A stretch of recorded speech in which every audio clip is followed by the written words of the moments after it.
Proses pembuatan tape ketan putih. Langkah kerja yang pertama yaitu cuci beras ketan hingga berasnya benar-benar bersih. Lakukan secara berulang-ulang hingga air cuciannya benar-benar jernih dan bening.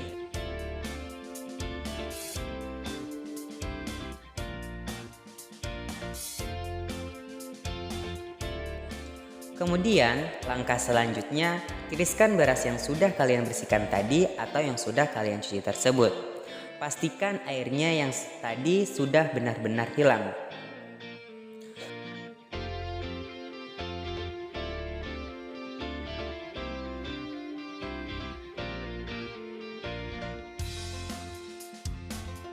Langkah selanjutnya yaitu panaskan panci yang sudah diberi air hingga airnya mendidih. Jadi berhubung panci tersebut masih kita panaskan, jadi beras yang sudah ditiriskan tadi kita diamkan selama kurang lebih 2-3 jam yang sudah kita tuangkan air. Kemudian setelah beras tadi didiamkan, selanjutnya kita kukus beras tersebut sampai nasi tersebut menggumpal. Jadi langkah selanjutnya yaitu angkat beras tadi dan masukkan ke wadah.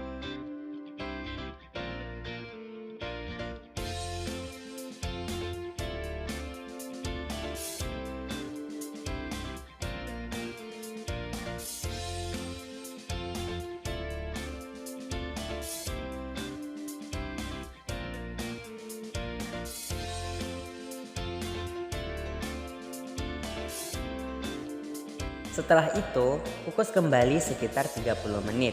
Pengukusan ini kita lakukan selama 3 kali pengukusan.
Dan kita tuangkan setengah gelas air untuk setengah liter beras.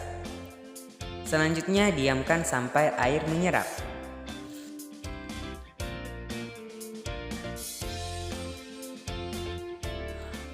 Pengukusan yang terakhir kali itu dilakukan selama 15 menit atau sampai benar-benar beras tersebut menjadi matang. Setelah matang, tuangkan di atas wadah yang sudah kalian sediakan.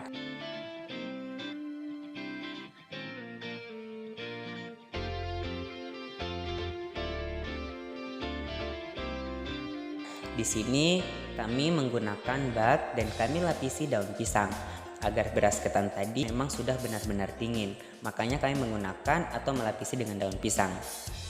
Oke, jadi selanjutnya itu kalian taburkan ragi secara merata. Lalu aduk hingga benar-benar tercampur merata dengan beras ketan putih tadi. Jadi kami di sini menggunakan ragi satu bulatan kecil karena tujuan kami yakni ingin kadar airnya itu banyak dan proses fermentasinya itu cepat. Makanya kami menggunakan satu butir ragi kecil.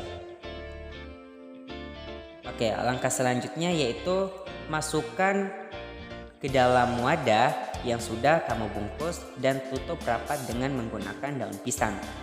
Kenapa kami di sini menggunakan daun pisang? Karena daun pisang itu sangat mendukung untuk proses fermentasi. Jadi kami menggunakan daun pisang.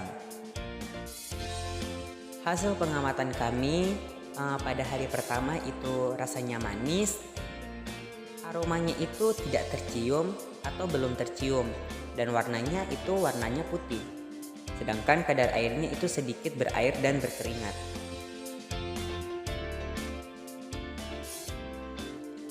hari kedua hasil pengamatan kami yakni rasanya itu rasanya masih sama manis. Rasanya memang masih manis. Aromanya itu mulai tercium gitu. Terus warnanya itu menjadi sedikit kecoklatan, sedangkan kadar air itu sudah mulai berair. Jadi hasil pengamatan yang hari ketiga itu rasanya semakin manis, aromanya tape itu sudah jelas tercium, aroma tapenya itu sudah jelas memang tercium. Terus warna sudah berubah menjadi gelap atau terus teksturnya itu sudah lembek. Sedangkan kadar airnya itu pada hari ketiga airnya sudah banyak gitu atau sudah ada. Airnya pada tape ketan sudah ada atau sudah banyak. Oke, jadi kesimpulan yang dapat kami peroleh dari percobaan ini yakni pembuatan tape ini ternyata dilakukan dengan memanfaatkan bioteknologi konvensional dengan menggunakan ragi. Nah, proses yang terjadi pada pembuatan tape yaitu fermentasi. Hingga yang diperoleh dari percobaan ini membuat tape ketan ini memiliki rasa manis, menjadi lembek dan beraroma, dan lain sebagainya. Oke, sekian hasil pembuatan atau cara membuat tape ketan putih dan proses fermentasinya bagaimana. Terima kasih. Semoga bermanfaat bagi teman-teman sekalian yang ingin mencari tahu tentang cara pembuatan tape ketan putih. Semoga bermanfaat video ini. Kami akhiri. Wassalamualaikum warahmatullahi wabarakatuh.